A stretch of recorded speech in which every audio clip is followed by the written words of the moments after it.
हैं। और शिक्षा हमारे देश में कभी पैसे से नहीं रही, निःशुल्क रही है। अगर शिक्षा पैसों से होती तो सुदामा और श्री कृष्ण एक ही गुरुकुल में ना पढ़ते, आचार्य चाणक्य चंद्रगुप्त को ना पढ़ाते, क्योंकि उस समय से हमारी पुरातन संस्कृति रही है। इतिहास उठाकर आप देख लीजिए, राज्य और समाज गुरुकुलों के खर्च को वहन करता था और गुरुकुल निःशुल्क पढ़ा करते थे। कभी कोई स्थायी नहीं होता, कभी कोई ऐसा नहीं है, सृष्टि पता नहीं कब से चल रही है, देश हमारा ऐसे ही चल रहा है। कभी इंदिरा गांधी को देश का पर्याय माना जाता था, मोदी जी को माना जाता है, लेकिन गलत का विरोध तब भी लोगों ने किया। अगर कुछ गलत हो रहा है तो अभी भी हमें विरोध करना चाहिए और इनको बताना चाहिए के। और मैं कहता हूँ ये जो विरोध मैंने किया, दत्तोपंत ठेंगड़ी जो आरएसएस के विद्वान हैं, उनकी पुस्तक है अर्थ या अनर्थ, उसे पढ़ें, समझें और अपने नेताओं को भी कहें कि पढ़ो और समझो।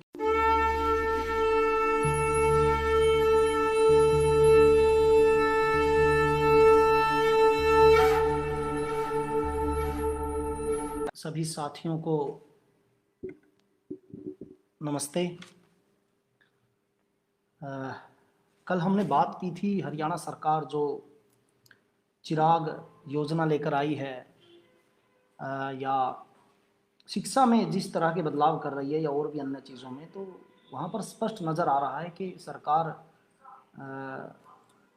निजीकरण की तरफ बढ़ रही है। और चाहे कितना ही छुपाने की कोशिश करें, वो निजीकरण की तरफ जा रहे हैं। और सब मतलब आम आदमी को ये समझ में आने लगा है कि सरकार धीरे धीरे स्कूलों को भी प्राइवेट करने की तरफ जा रही है।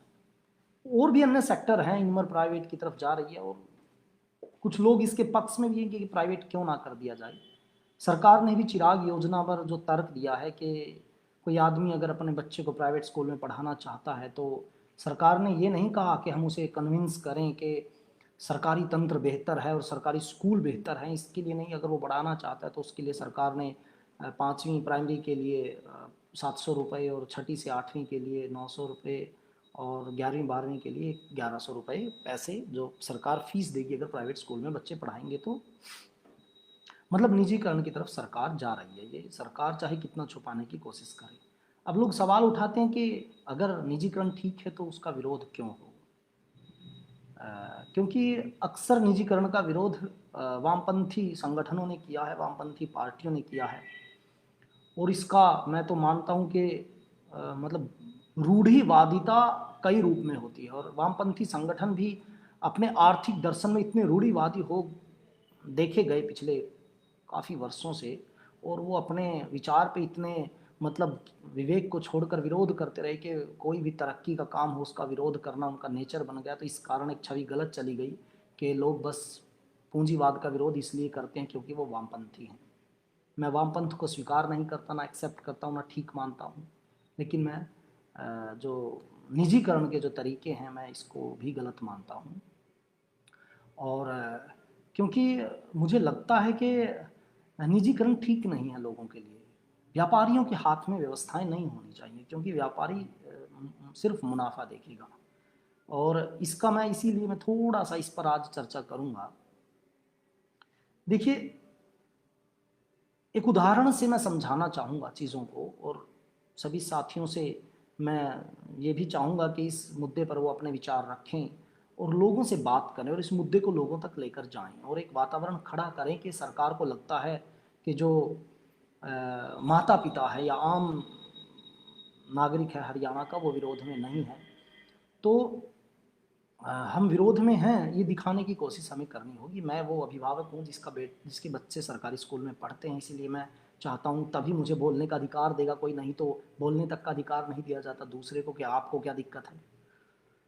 तो हमें इस मुद्दे को उठाना होगा और क्यों निजीकरण को थोड़ा सा समझना होगा कि हम निजीकरण का विरोध क्यों करते हैं। पहला तो मैं आज इस पर भी बात करूंगा कि निजीकरण अगर वामपंथ से जोड़कर देख रहे हो आप, सिर्फ एक पूंजीवादी व्यवस्था जो आपको अपने आप को दक्षिणपंथी कहती है या खुद को तथाकथित राष्ट्रवादी कहते हैं कि हम जो तरक्की का रास्ता लेकर आए हैं ये ठीक है देश के लिए, राष्ट्र के लिए, और वामपंथी से वो विरोध करते रहते हैं, तो उनको लगता है कि पूंजीवाद का विरोध वामपंथ है। लेकिन मैं नहीं कहता ये, बल्कि पूंजीवाद का विरोध भारतीय सभ्यता है, भारतीय संस्कृति है, सनातन संस्कृति है, वैदिक संस्कृति है, हिंदू संस्कृति है। अगर आप व्यापारियों के हाथ में व्यवस्थाओं को देते हो, तो इसको मैं अगले 1-2 मिनट में डिस्क्राइब करूंगा, ठीक से बताने की कोशिश करूंगा कि क्यों मुझे ऐसा लगता है। अब थोड़ा सा हम समझने की कोशिश करेंगे कि जैसे एक गांव के, पहले भी मैंने कई बार ये उदाहरण रखा है, जैसे एक गांव है, उस गांव का एक प्रधान चुन लीजिए, पुरातन समय में ले लीजिए कि, और गांव से नदी थोड़ी सी दूर है। पानी जो नदी से भर के लाते हैं गांव वाले सब जाते हैं और पानी पीने का भर कर लाते हैं। और अगर उस पानी को लाने में गांव वालों को परेशानी होती तो वो अपना जो नेता चुना हुआ है, जो प्रधान चुना हुआ है, वो प्रधान को जाकर कहते हैं कि पानी लाने में परेशानी, कुछ रास्ता किया जाए। तो सब मिलकर सोचते हैं कि कोई टैंकर ले लिया जाए और पानी इकट्ठा लाकर यहाँ ले लाया जाए और यहाँ से पानी का वितरण कर दिया जाए। तो प्रधान सोचता है इकट्ठा एक टैंकर ले लिया जाए और इससे गांव के लोगों से पैसा इकट्ठा कर लेता है और वो टैंकर लाकर गांव में पानी वितरित कर देता है। ये व्यवस्था है लोगों की अपने द्वारा बनाई गई व्यवस्था, अपनी ज़रूरत के अनुसार। इसे आप समाजवाद कहिए या जो भी कहिए, अपना अपना दृष्टिकोण हो सकता है। तो ऐसा लोगों को अपनी ज़रूरत के अनुसार और अपने नेतृत्व के अनुसार, अपने निर्णय के अनुसार कर लिया।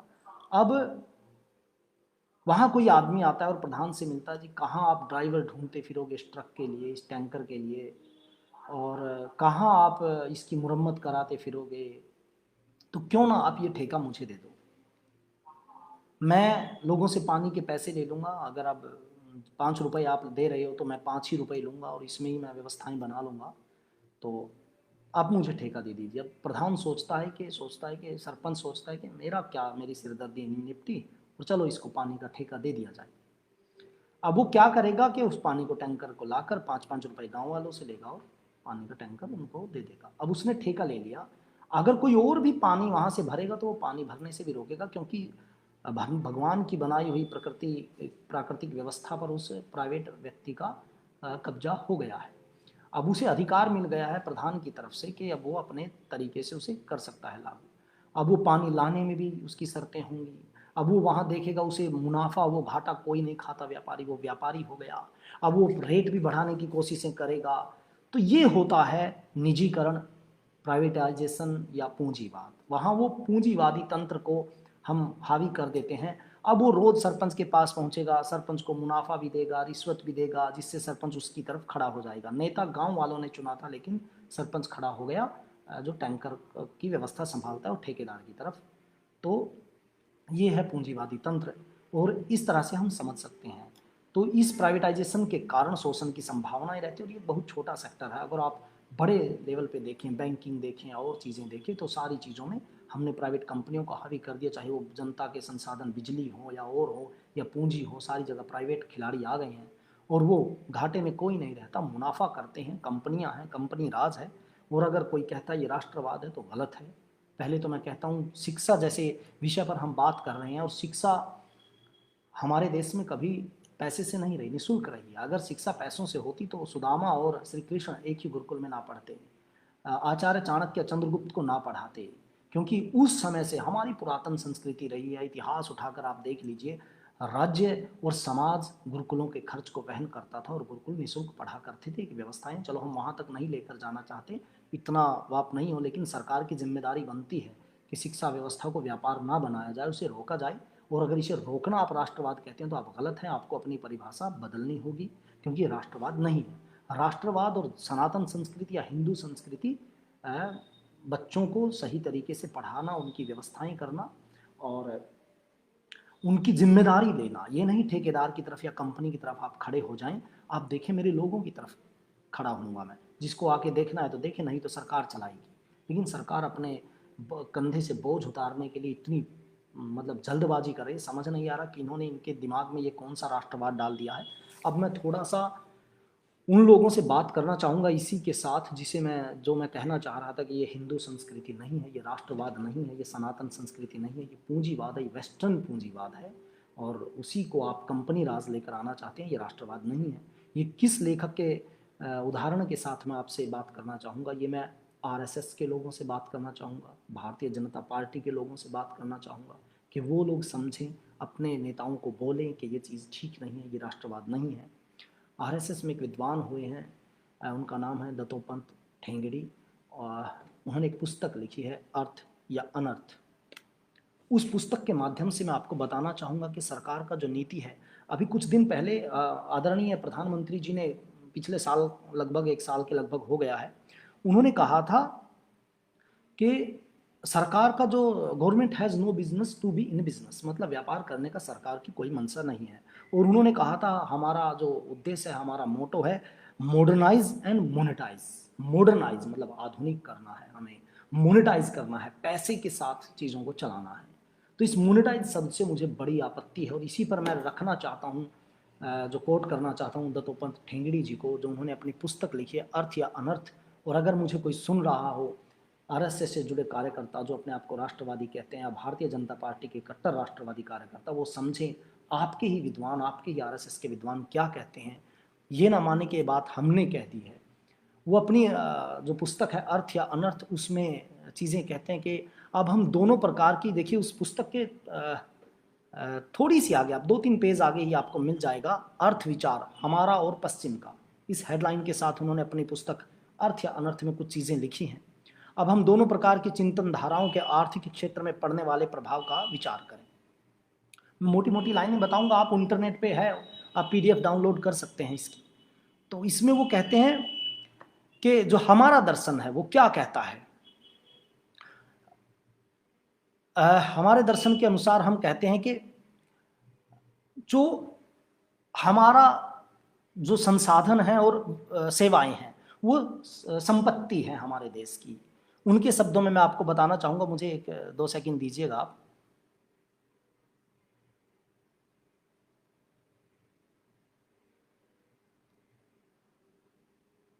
वो कहते हैं कि जितनी वस्तुएं हैं, जितनी सुविधाएं हैं, वह सब कुछ मिलाकर देश की संपत्ति है। ये हमारा विचार है। फिर वो वेस्ट के विचार को कहते हैं कि ये जो वस्तुएं और सेवाएं हैं उनका जो बाजार मूल्य है, मार्केट प्राइस, वह देश की संपत्ति है। मतलब क्या अंतर है? हम कहते हैं कि जो वस्तुएं और सुविधाएं हैं ये सब कुछ मिलाकर देश की संपत्ति है, और पश्चिम कहता है कि जो वस्तुएं और सेवाएं हैं उनका जो बाजार मूल्य है, मार्केट प्राइस है, वह देश की संपत्ति है। अब आगे लेखक लिखते हैं, नरोत्तम ठेंगड़ी लिखते हैं कि आप कहेंगे इसमें अंतर क्या है। अंतर को वो एक उदाहरण से समझाते हैं, और मैं थोड़ा सा समय लेकर 2-4 मिनट का आपको, ये उन्होंने बहुत बेहतर उदाहरण लिखा है, आप इसे समझिए। और आरएसएस के कार्यकर्ताओं से कहता हूं वो क्या कहते हैं कि मान लीजिए कि हमारे देश में कुल मिलाकर संपत्ति है 100 धोतियां।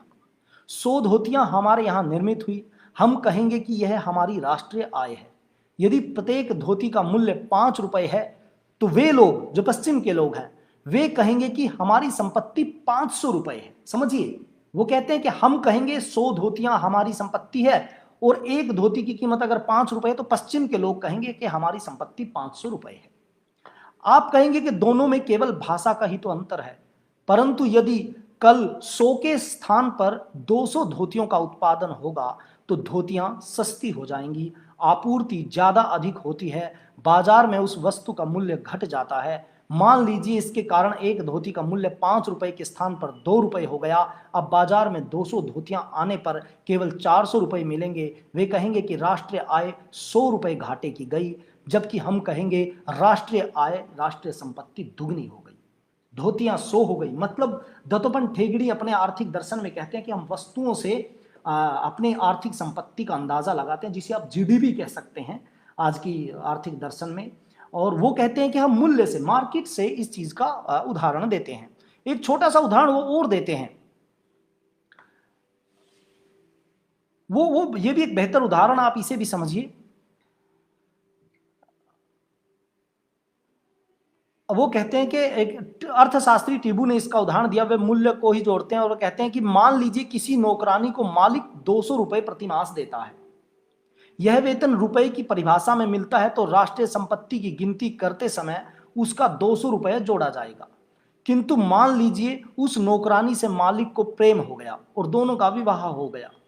अब पत्नी बन जाने पर भी वह घर का वह सब काम करती है जो पहले से करती थी। शायद मालकिन बन जाने के कारण अपना काम समझकर अधिक अच्छा करती होगी, लेकिन उसके काम को राष्ट्रीय आय में इसलिए नहीं जोड़ा जाएगा क्योंकि रुपए की परिभाषा में अब वह कुछ भी नहीं कमाती। मतलब ये पश्चिम का आर्थिक दर्शन है कि अब वो नौकरानी से पत्नी बन गई है, वही काम करे, लेकिन अब वो अर्थ व्यवस्था में उसका स्थान नहीं है क्योंकि रुपया नहीं अर्जित। मतलब मैं थोड़ा सा व्यंग करूं, मोनेटाइज नहीं हो पाई उसकी कमाई।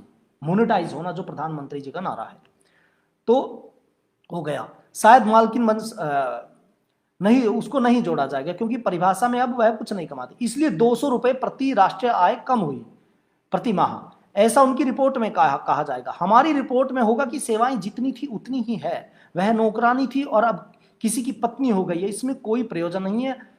तो वह यह जो वस्तुएं और सेवाओं की सम्मिलित संकल्पना है, अर्थात वस्तुएं और सेवाएं दोनों संपत्ति हैं, हिंदू संकल्पना है, और उनका बाजार मूल्य संपत्ति है, पश्चिम की संकल्पना है। मतलब वस्तुओं और सेवाओं को हम अपनी एसेट माने तो ये हिंदू संकल्पना, मतलब दंतोपंत ठेंगड़ी इसे हिंदू संकल्पना लिखते हैं, मैं तो इसे सनातन संकल्पना कहूंगा, वैदिक संकल्पना कहूंगा।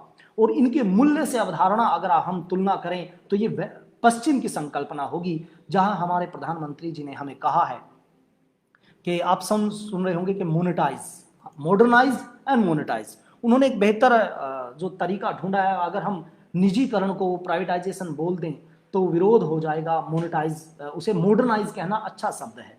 तो मॉडर्नाइज कहने से वो बदनामी से बच जाएंगे, और उसे मतलब चीज़ों को मॉडर्न कर दो, मतलब प्राइवेटाइज कर दो उन चीज़ों को, कोई आरोप नहीं लगेगा। अच्छे शब्द गढ़ के लोगों ने दिए होंगे प्रधानमंत्री जी को। मोनेटाइज मतलब हर चीज़ को मोनेटाइज कर दो, मनी मनी में घूम के आना जरूरी है। अब मैं थोड़ा सा ग्रामीण अर्थव्यवस्था को कहना चाहूँगा।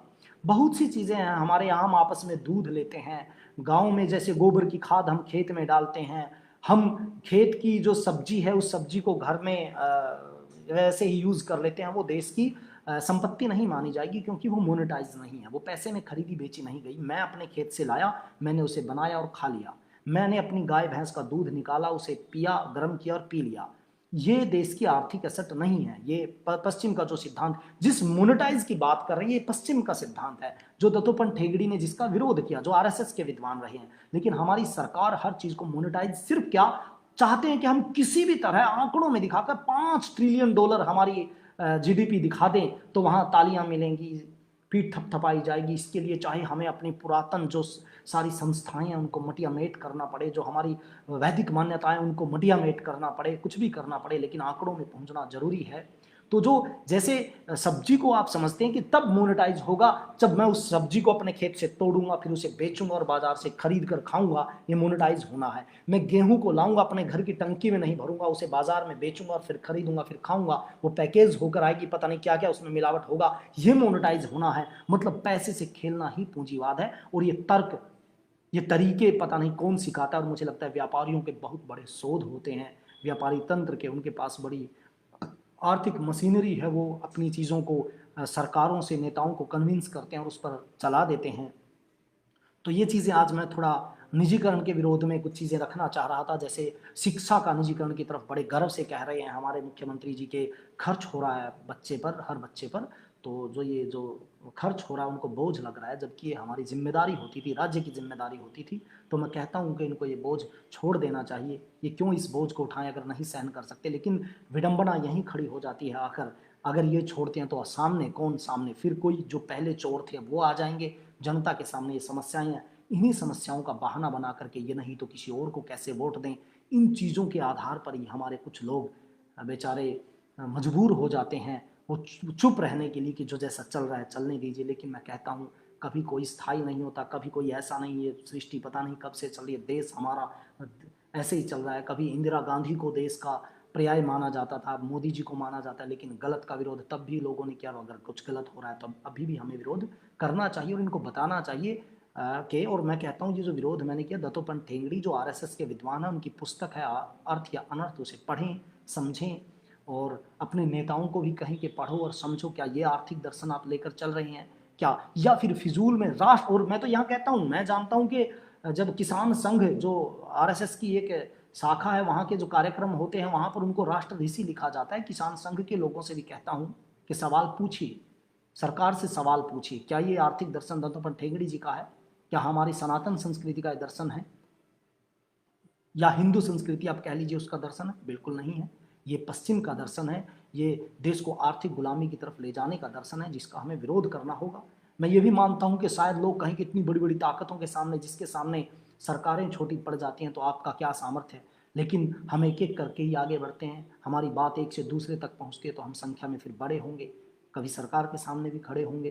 तो इसे आप ज़्यादा से ज़्यादा लोगों तक पहुँचाएँ, अपनी बात को रखें, समझें और अपने अभी हम जो स्कूलों की शिक्षा व्यवस्था को देखकर जो विचार कर रहे हैं कि जो निजीकरण की तरफ सरकार बढ़ रही है, जो अलग-अलग योजनाएँ लेकर आ रही है, उसको देखें, अपने आस-पास लोगों को जागरूक करें और अपने गाँव में एक वातावरण बनाएँ। उन अभिभावकों से मिलें जिनके बच्चे सरकारी स्कूल में पढ़ते हैं, जो जागरूक लोग हैं उनको जागरूक करें और कहीं खड़े हो जाइए, चाहे 10 हों, 20 हों, आप लिस्ट बनाएँ और किसी न किसी तरीके से हम धीरे-धीरे इसकी तरफ बढ़ेंगे। अगर लोगों का समर्थन मिलेगा, तो एक व्यापक विरोध की भी हम तैयारी करेंगे।